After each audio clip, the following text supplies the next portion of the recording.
Nithyananda Paramashivoham Om Nithyananda Paramashivoham Om Nithya. Nithyananda, we first want to complete and let all the participants know that we want to complete because of the technical glitch that had happened and the delay. Let us now move on to the next session where we are going to be learning from Swamiji himself a powerful technique which is completion with the nirvanic layer. As we have been learning today, our body has 7 layers, and the final and the outermost layer is the nirvanic layer. When we complete with this, the energy of Paramashiva can land inside our being without any obstacles. So let us now enter into this powerful session where Swamiji himself is going to be taking us through a guided meditation and help us complete with the nirvanic layer. Let's now be in the space of listening and restful awareness to imbibe these powerful cognitions.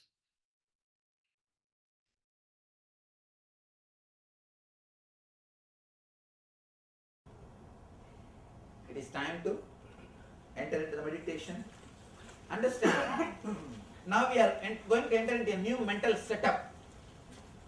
We are taking a conscious decision to reclaim our inner space, to drop all the social conditioning. Anybody who is not interested in dropping the social conditioning? Who says, no, I am okay, Swamiji, with this itself. The biography which I have written is beautiful. And if God gives me one more chance, I will do the same way only. Then you don't need to drop. Carry it with you. And if you really feel like dropping social conditioning, let us enter into this meditation. It's a powerful technique. It's called Braja Homa. Means removing the dirt from your inner space. Burning the dirt of your inner space. It is done only when people take sannyas. Of course, I am not going to give you sannyas, don't bother, don't worry. But this meditation technique is so sacred. It is done when people take sannyas. It's called Braja Homa. Means removing the dirt from the inner space. Now, this has got 3 steps. First thing, we will thank all the people who gave this mental setup. You may be feeling, why should we thank? These guys have tortured us. Why should we thank? Be very clear. Even making you understand it is a torture is a great, beautiful thing done to you. If you were not understood, how will you go for enlightenment? So even your enemy has helped you to be more strong. Directly or indirectly, they have pushed you to this end. People who gave you suffering, at least have made you think about the life. Kundi says beautifully, Arjuna's mother, Krishna, give me suffering from all 4 corners, so that constantly I will think about you. I will think the reality of life and become enlightened. Understand, even suffering has taught you something. We will go beyond this mental setup, not cursing this setup, by giving gratitude to the people. You guys have done what best you can do. Now it is time. We are going beyond this. We will not blame you. We have no curse in our mouth. All we have is thanks. We are proceeding. We are going further. So it is time for us to thank all the people who gave this mental setup to us. Then you will relive the whole thing with this one idea of purposelessness. Go through everything with this one clarity of purposelessness. Third step, will drop the whole thing visually. You will visualize and drop the whole thing. Please do not underestimate your visualization power. Your visualization power is so powerful, so strong, it can simply make things happen. If you visualize, you are dropping the whole conditioning, simply it will happen. Do not underestimate. Don't think, just by imagining what will happen. Your whole life is nothing but your imagination. So, do not bother. Your visualization is just imagination. It is power. It is energy. Now, we will enter into this meditation. Then step by step, I will guide you. You don't have to tie the ribbon. Please have these flowers and sesame seeds in your hand. Have this plate in your hand and sit straight. Please, when you get the plate, sit straight, close your eyes. No need to tie the ribbon, just close your eyes. Please sit straight, close your eyes. Inhale and exhale as slowly as possible, as deeply as possible.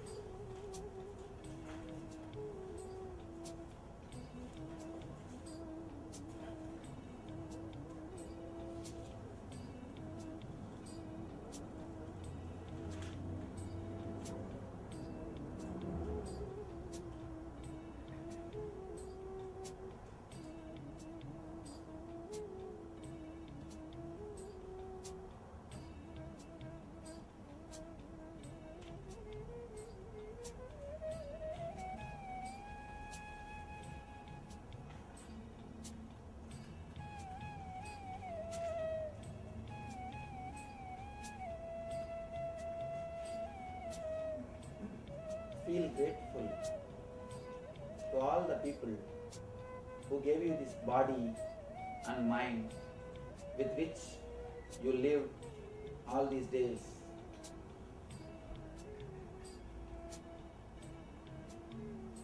First, remember your mother for giving you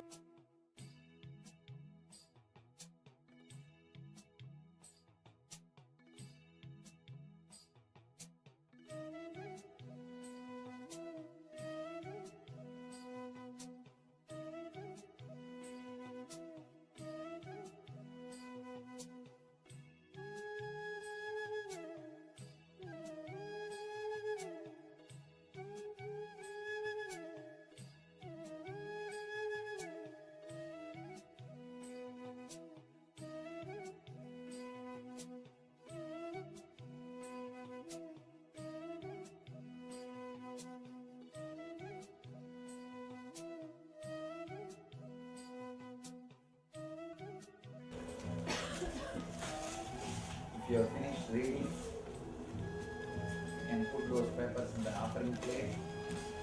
Sit straight, tie the ribbon, close your eyes.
Close your eyes. Try the ribbon. Please sit straight. Close your eyes. Try the ribbon.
Relieve all your desires. Completely see them in your inner space with a clear understanding of purposelessness. Whether they are fulfilled or unfulfilled, they have no purpose.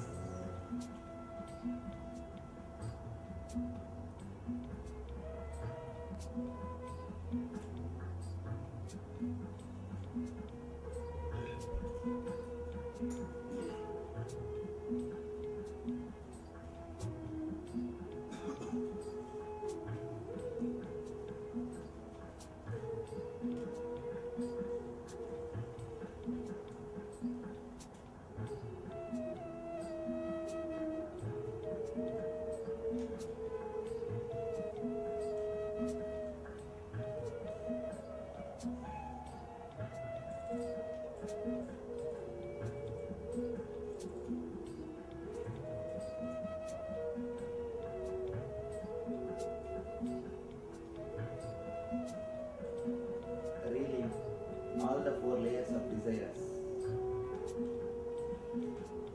completely and relieve them. Visualize by relieving them, you are dropping them into the offering plate. Relieve and relieve them into the offering plate. Put the whole thing into the offering plate.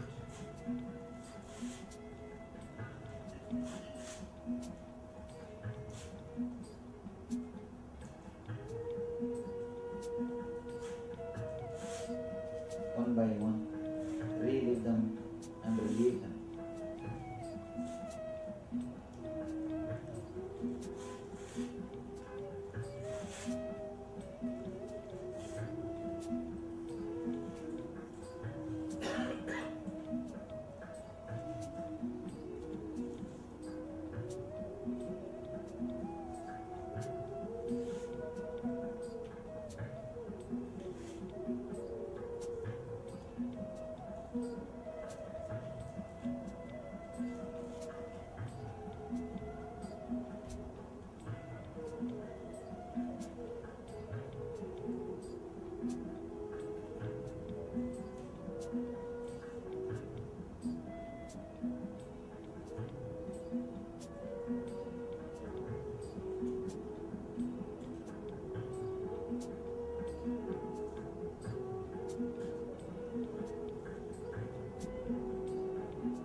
Bless you all.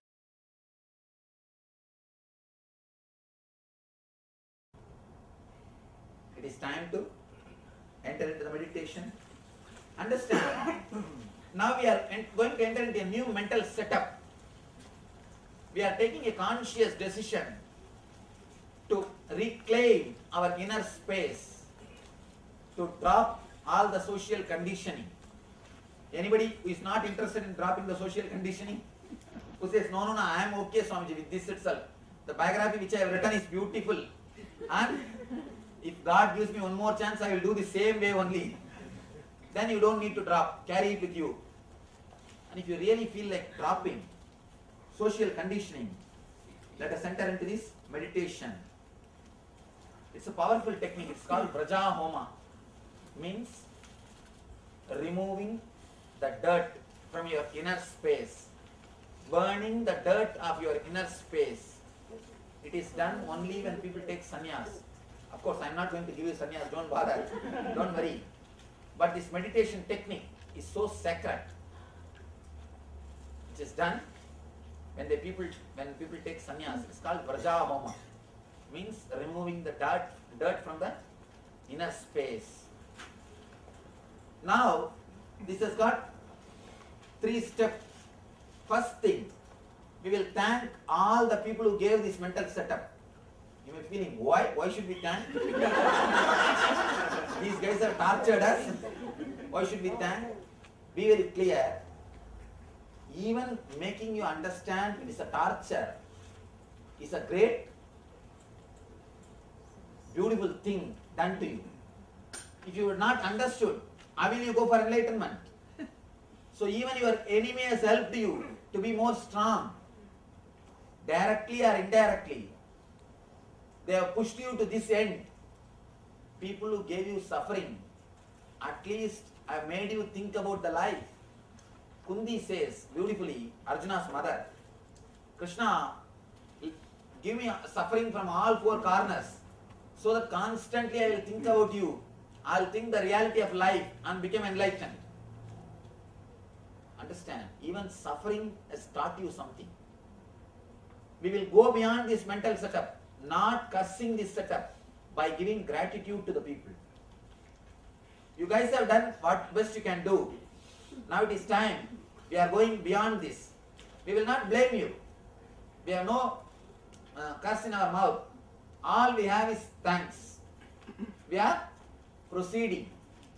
We are going further. So it is time for us to thank all the people who gave this mental setup to us. Then you will relive the whole thing with this one idea of purposelessness. Go through everything with this one clarity of purposelessness. Third step, we will drop the whole thing visually. You will visualize and drop the whole thing. Please do not underestimate your visualization power. Your visualization power is so powerful, so strong, it can simply make things happen. If you visualize, you are dropping the whole conditioning, simply it will happen. Do not underestimate. Don't think, just by imagining what will happen. Your whole life is nothing but your imagination. So, do not bother. Your visualization is just imagination. It is power. It is energy. Now, we will enter into this meditation.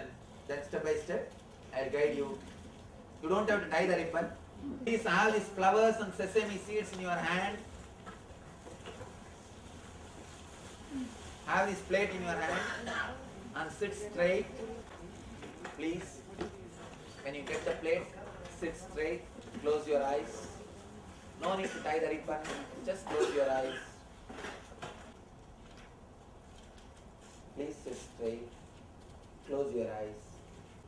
Inhale and exhale as slowly as possible, as deeply as possible.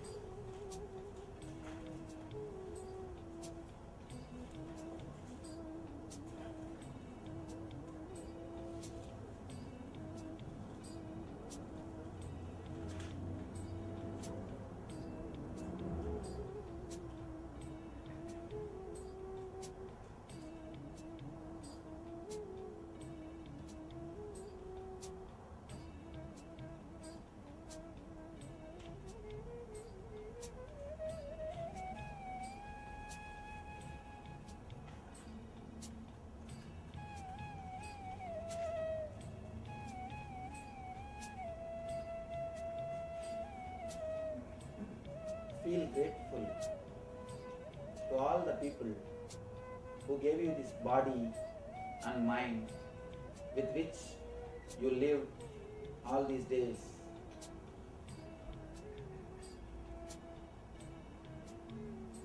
First, remember your mother for giving you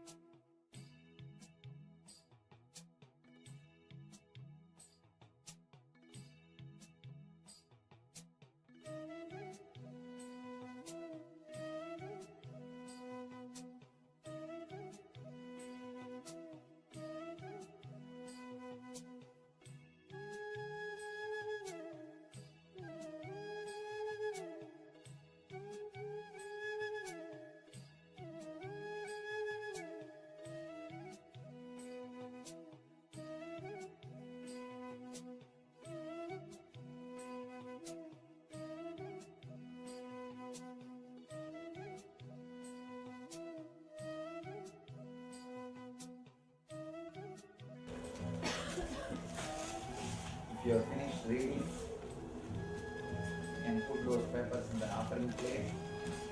Sit straight, tie the ribbon, close your eyes.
Close your eyes.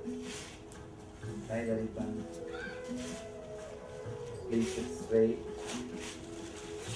Close your eyes. Tie the ribbon.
Relieve all your desires.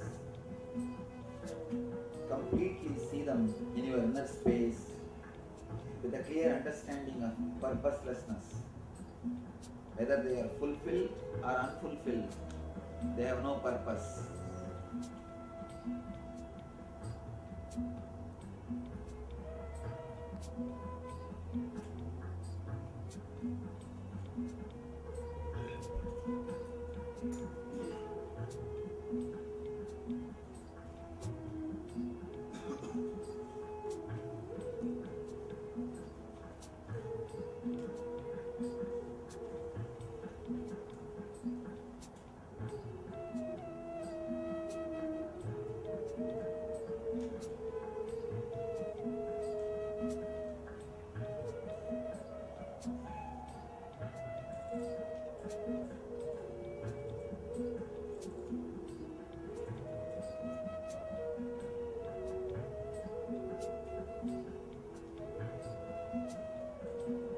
Relieve all the 4 layers of desires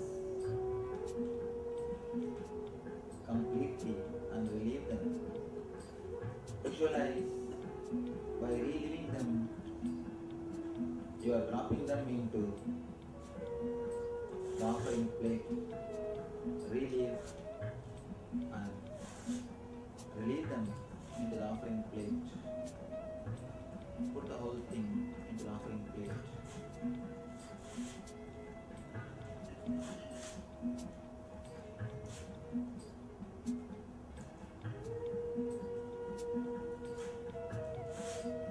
One by one, relieve them and relieve them.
Really,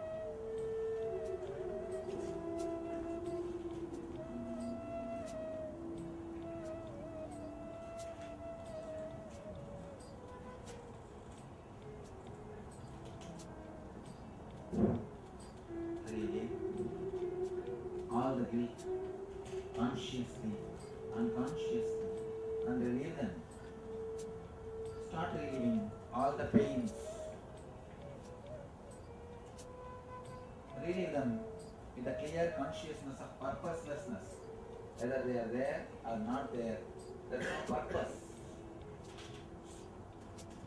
With this clarity, relieve them and relieve them.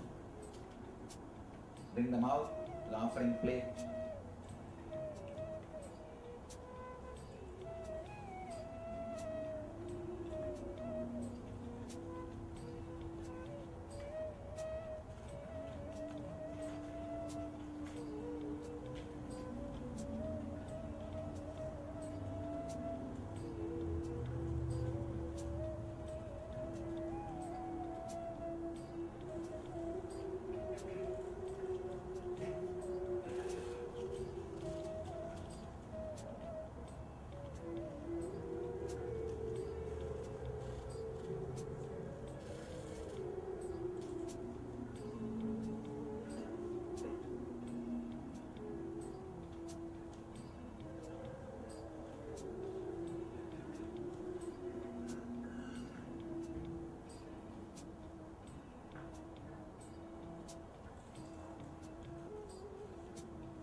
I bless you all.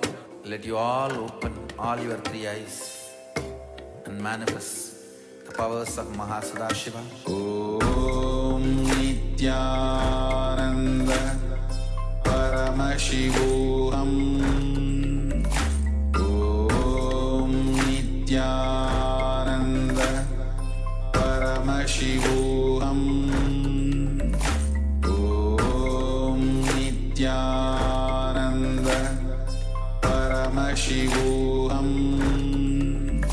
Om Nithyananda Paramashivoham. Om Nithyananda Paramashivoham. Om Nithyananda Paramashivoham. Om Nithyananda Paramashivoham. Om Nithyananda Paramashivoham. Om Nithyananda Paramashivoham. Om Nithyananda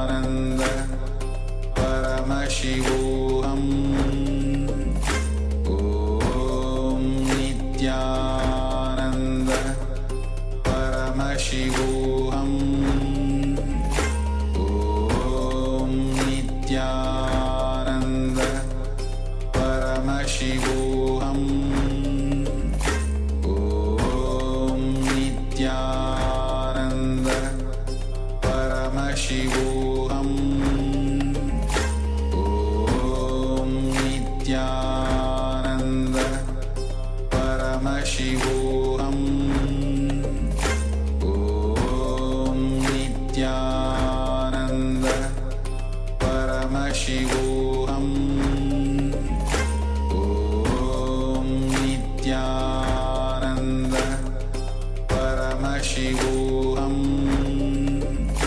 Om Nithyananda Paramashivoham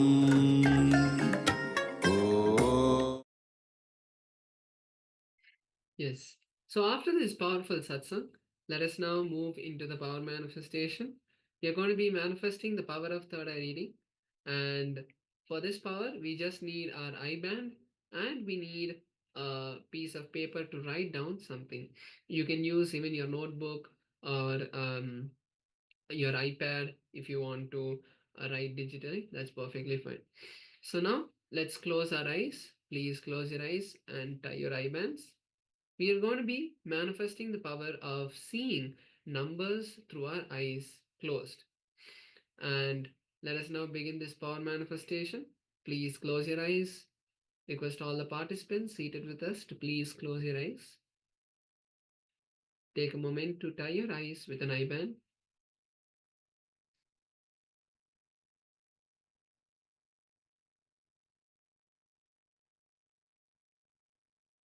Yes. Now, once you have tied your eyes, the first thing you need to do is start visualizing Swamiji in your inner space. Take a moment to bring the visualization of Swamiji into your inner space.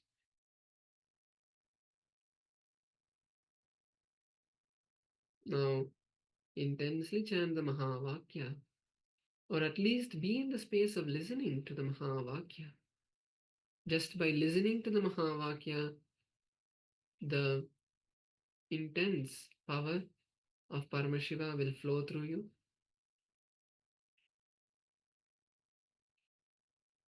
Now we are going to be projecting the numbers for all of you to see.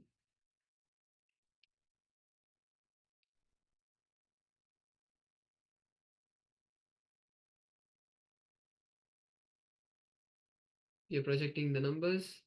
All of you can start manifesting the power. Let's begin.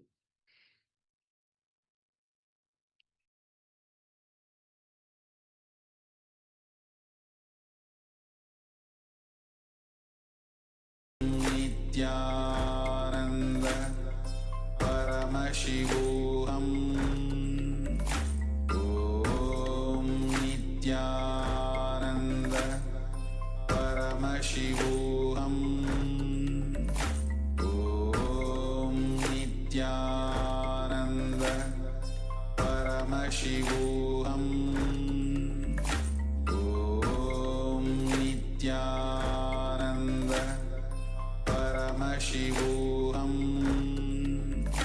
Om Nithyananda Paramashivoham Om Nithyananda Paramashivoham Om Nithyananda Paramashivoham Om Nithyananda Paramashivoham Om Nithyananda Paramashivoham Om Nithyananda Paramashivoham Om Nithyananda Paramashivoham Om Nithyananda Paramashivoham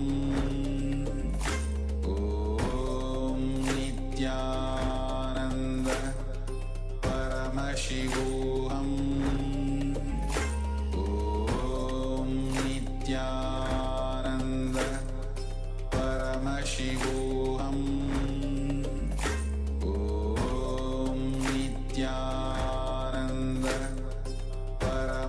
Paramashivoham Om Nithyananda Paramashivoham Om Nithyananda Paramashivoham Om Nithyananda Paramashivoham